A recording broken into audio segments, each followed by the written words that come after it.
Mes ne tik rimtai mokomės, bet turim daug įdomių popamokinių užsiėmimų. Nuo pat mokyklos gyvavimo pradžios moksleiviai dainavo, rengė programas įvairioms mokyklinėms šventėms ir iškilmėms.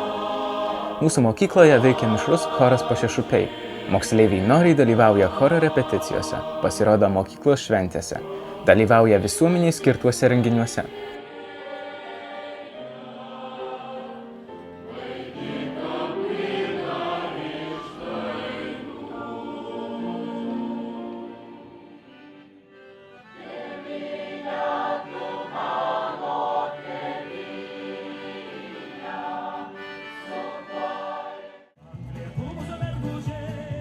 Chorui talkino šokių grupė Šalčia.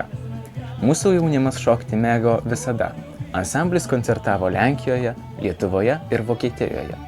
2003 metais dalyvavo dainų ir šokių šventėje Vilniuje. Moksleiviai šoka pasipuošę tautiniais rūbais, yra patenkinti galėdami prasmingai ir linksmai praleisti laiką.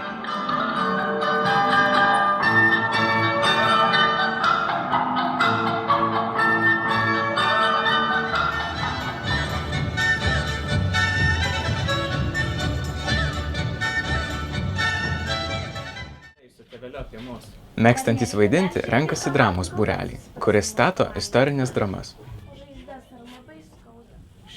Kovos žaizdos tai niekis. 100 kartų ir už mirtį sunkesnė mintis, kad galiu tavęs netekti. Tu turi būti mano. Mokykloje labai populiarios krepšinio komandos. Visada moksleivius traukia sportas. Jie bėgiojo, metė ietėmis, stumdė rutulį ir užsiimdinėjo kitomis sporto šakomis. Pati populiariausia šiuo metu sporto šaka mūsų mokykloje yra krepšinis. Jau daugelį metų jį žaidžia ir merginos, ir vaikinai. Komanda dalyvavo taip pat turnyruose Lazdėjuose, Kaune, pasaulio lietuvių žaidynėse Vilniuje. Mūsų mokyklos krepšininkai visada pasiekia gerų rezultatų.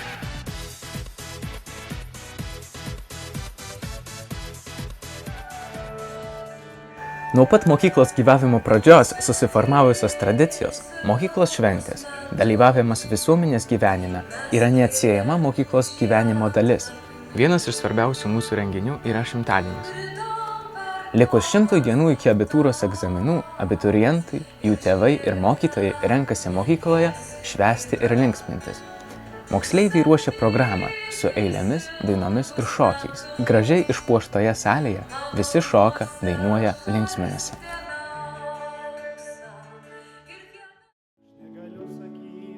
Baigiantis trečiokų mokslo metams, vyksta kita tradicinė mokyklos šventė – paskutinis skambutis. Abiturientai atsisveikina su mokyklos draugais ir mokytojais iškilmingais žodžiais.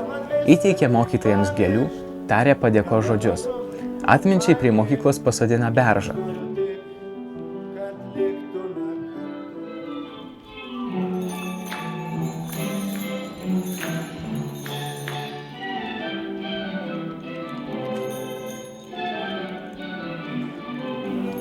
Vakare jaunesnieji draugai atsisveikina juos išlydėdami su humoristinė programa, bendrai šokiais ir vaišėmis.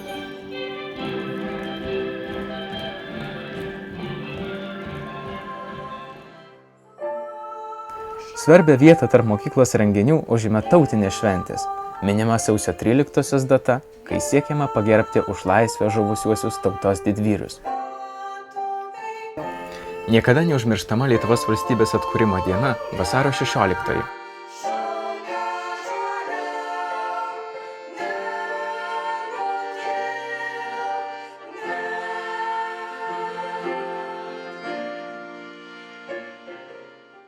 Didelė šventė mums yra kovo 11. Tai ne tik Lietuvos nepriklausomybės atkūrimo diena, bet ir mūsų licėjaus vardadienis. Ta proga mokykla rengia šventę, į kurią kviečia visą krašto lietuviškąją visuomenę. Verta paminėti, jog mūsų mokykloje viešėjo daug garbių svečių. Tai Lietuvos Respublikos prezidentas Valdas Adamkus, Užsienio reikalų ministerijos užsienio lietuvių departamento direktorius Arvydas Daunoravičius, Lietuvos Respublikos švietimo ir mokslo ministras Gintaras Steponavičius, Seimo pirmininkė Irena Degutienė bei daug kitų. Mokyklos šventės proga vyksta koncertas, kurio metu pagerbiama tėvynė ir tautos didvyriai, prisimenami mirę mūsų mokyklos mokytojai. Jos aukštus valdovus palaidojai, o jin tebestovi dar vis. Pro alkaną, Sėjančius, prasėjančius, pro tyliai klausinėjančius. kodėl?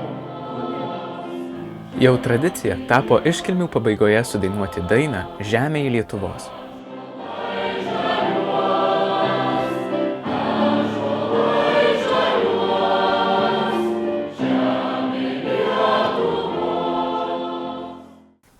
Moksleiviai kartu su auklėtojais prieš visų šventųjų dieną tvarko Punsko parapijos kapines. Šluoja lapus, kerta krūmus, tvarko apleistus kapus. Kiekvienais metais stengiamės išvykti į ekskursijas. Lankome savo artimiausią apylinkę. Keliaujame į Lietuvą.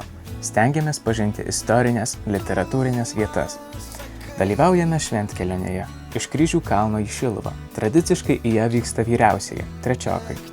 Organizuojamos kultūrinės pažintinės išvykos. Vykdomi visuomeniai reikalingi darbai.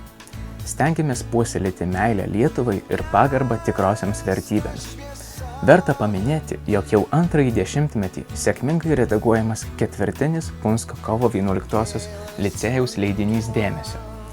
Visad laukiamas ir mielai skaitomas. Šį žurnalą jaunimui redaguoja Dėmesio redakcija, kurią sudaro Punsko licėjaus įvairių klasių moksleiviai. Ugdome savo gabumus ir susidomėjimus.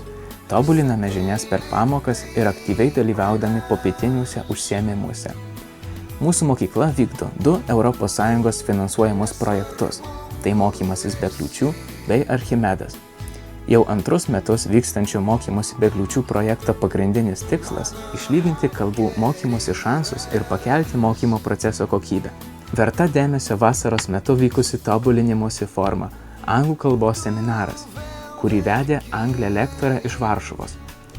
Turėjome galimybę patobulinti savo kalbėjimo įgūdžius ir praplėsti žodyną. Vykdome taip pat projekto Archimedas veiklą.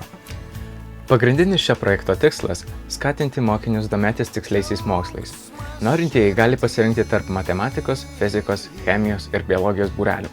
Šio projekto dėka mokykla įgijo nemažai didaktinių priemonių, skirtų tiksliųjų mokslų tyrimams atlikti. Mokiniai tokiu būdu gali praktiškai papildyti savo žinias bei įdomiai praleisti laisvalaikį. Keli mūsų moksleiviai turėjo galimybę aplankyti vieną žinomiausių pasaulyje CERN laboratoriją Šveicarijoje.